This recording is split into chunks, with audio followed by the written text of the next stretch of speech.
ഭാരത് മാതാ കി ജയ് മുദ്രാവാക്യം സംഘപരിവാറുകാരല്ലാത്ത അസീമുള്ള ഖാൻ ഉണ്ടാക്കിയതാണെന്ന മുഖ്യമന്ത്രി പിണറായി വിജയന്റെ പരിഹാസത്തിനെ ട്രോളി ബി.ജെ.പി. നേതാവ് സന്ദീപ് വചസ്പതി. മുസ്ലിമാണ് തയ്യാറാക്കിയത് എന്നതുകൊണ്ട് ഭാരത് മാതാ കി ജയ് എന്ന മുദ്രാവാക്യം വിളിക്കേണ്ട എന്ന് സംഘപരിവാർ വെക്കുമോ എന്നറിയില്ലെന്നും മുഖ്യമന്ത്രി കളിയാക്കിയിരുന്നു.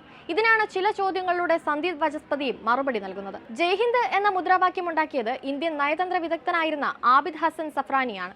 ജയ്ഹിന്ദ് എന്ന മുദ്രാവാക്യവും മുസ്ലിമിന്റെ സംഭാവനയാണ്. മുസ്ലിമാണ് തയ്യാറാക്കിയത് എന്നതുകൊണ്ട് ഈ മുദ്രാവാക്യങ്ങൾ സംഘപരിവാർ ഒഴിവാക്കുമോ എന്നതായിരുന്നു മുഖ്യമന്ത്രിയുടെ ചോദ്യം. മുസ്ലിങ്ങളെല്ലാം രാജ്യം വിട്ട് പാകിസ്ഥാനിലേക്ക് പോകണമെന്ന് ആക്രോശിക്കുന്ന സംഘപരിവാറുകാർ ഈ ചരിത്രം അറിയേണ്ടതുണ്ടെന്നും മുഖ്യമന്ത്രി പറഞ്ഞു. രാജ്യം അംഗീകരിച്ച ഏറ്റവും വലിയ ദേശഭക്തി ഗാനം സാരേ ജഹാം സെ അച്ച ഹിന്ദുസ്ഥാൻ ഹമാര പാടിയത് മുഹമ്മദ് ഇക്ബാൽ ആണെന്ന് RSSകാർ ഓർക്കേണ്ടതുണ്ടെന്നും മുഖ്യമന്ത്രി കൂട്ടിച്ചേർത്തു.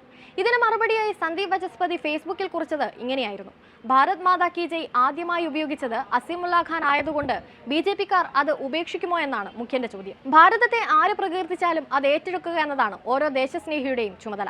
അത് ഇത്രകാലവും ഞങ്ങൾ ഭംഗിയായി നിറവേറ്റിയിട്ടുണ്ട്. ഇനിയും അത് തുടരുകയും ചെയ്യും. ഈ നാട്ടിലെ മുസ്ലിമിന്റെ ദേശസ്നേഹത്തെക്കുറിച്ച് ഞങ്ങൾക്ക് ഒരു സംശയവുമില്ല. ഹിന്ദുവും മുസൽമാനും തോളോട് തോൾ ചേർന്ന് പോരാടിയതിന്റെ ഫലമാണ് ഈ നാടിന്റെ സ്വാതന്ത്ര്യമെന്ന ബോധവുമുണ്ട്. അത് ഈ നാട്ടിൽ ജനിച്ച ഓരോരുത്തരുടെയും കടമയാണെന്നാണ് ഞങ്ങൾ കരുതുന്നത്. അതിന് മതം ഘടകമേയല്ല. ഇതാണ് ഞങ്ങളുടെ നിലപാട്. നാടിന്റെ ഓരോ നന്മകളെയും മതത്തിന്റെ പേരിൽ വേർതിരിക്കുന്ന താങ്കളോട് ചില ചോദ്യങ്ങൾ.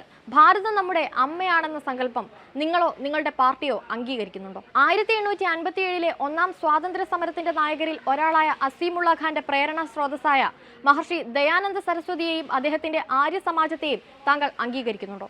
ഏറ്റവും ചുരുങ്ങിയത് മുസ്ലിം പ്രേമത്തിന്റെ പേരിലെങ്കിലും ഭാരത് മാതാ കി ജയ് മുദ്രാവാക്യം വിളിക്കാൻ തയ്യാറുണ്ടോ? ഞങ്ങൾ 365 ദിവസവും ഇതേ മുദ്രാവാക്യം വിളിക്കുന്നവരാണ്. താങ്കൾ ജീവിതത്തിൽ ഒരിക്കലെങ്കിലും ഇത് വിളിക്കുമോ?